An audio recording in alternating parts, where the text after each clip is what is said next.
sa mga negosyong may kinalaman sa teknolohiya, hindi rin nagpapahuli ang mga Pinoy.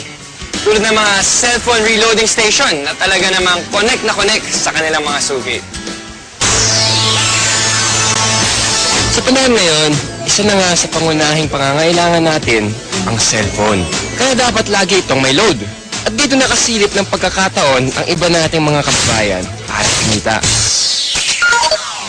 Ang V-Mobile, nakaisip ng paraan kung paanong sa pamamagitan lang ng isang telepono at isang SIM card, maaari nang makapagbenta ng load ng kahit anong network. Ano yan?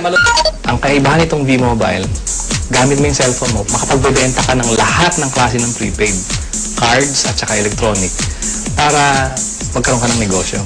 Taong 2008, nang simula ng V-Mobile ang negosyong ito. Ang sistemang gamit nila, all-in-one load service, kaya one-stop shop ang kanilang serbisyo. Kailangan mo rito, at least meron kang cellphone, meron kang maliit na puhunan, hindi mo kailangan ng malaki, although pwede rin maging malaki ang puhunan mo. Yan ay depende sa kung plano mo sa negosyo. Kung gumagamit ka ng internet, napakasimple lang gagawin mo. Punta ka sa aming www.loadextreme.ph. Tapos pag nakita mo na itong website nito, diba, yung online loading, kiklik mo, lalabas dyan yung aming dialog box. I-enter mo yung account mo, papasok mo. So, in this case, pipiliin ko na lang, papasok ko yung aking sekretong PIK. Tapos mamimili ako ng produkto. Tapos, lalagay ko yung cellphone number. Kiklik mo ngayon yung send load. Pag okay natin,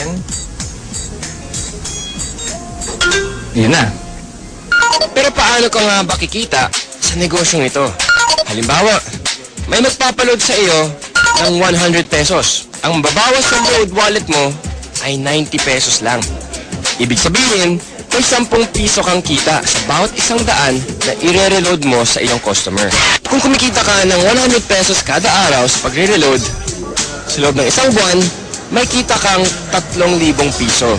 Anip, tulad ni Peewee, na nakatuwaan lang daw noong una ang reloading business. Kasi nagulat kami, nung nag-start kami noon, magbabarkada lang kami. So every night magkakasama kami. Nakakatuwa. Nung 5 lang kami nagsimula, 5 members na kami. Kapatid ko, mga barkada ko. Tapos yung nagulat ako, yung 5 tao nagsimula niya. Ngayon, ano na kami, almost 100,000. So actually, nag-drag pa siya ng 100,000 members. Ayun, sa simpleng pagpindot-pindot lang daw niya ng cellphone, kumikita raw si Peewee ng mula 1,000 hanggang 5,000 piso kada linggo. Ano pang hinihintay niyo mga kapartner?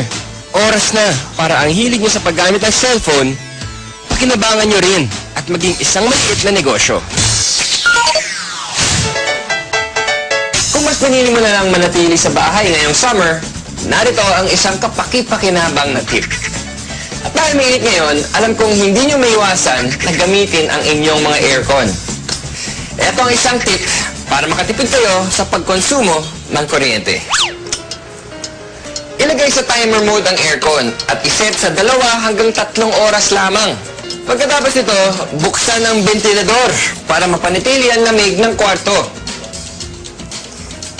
May enjoy mo na ang lamig, makakatipid ka pa. O di ba? Pwede naman eh. Kaya mga kapartner, tandaan, dapat maging wais all the time.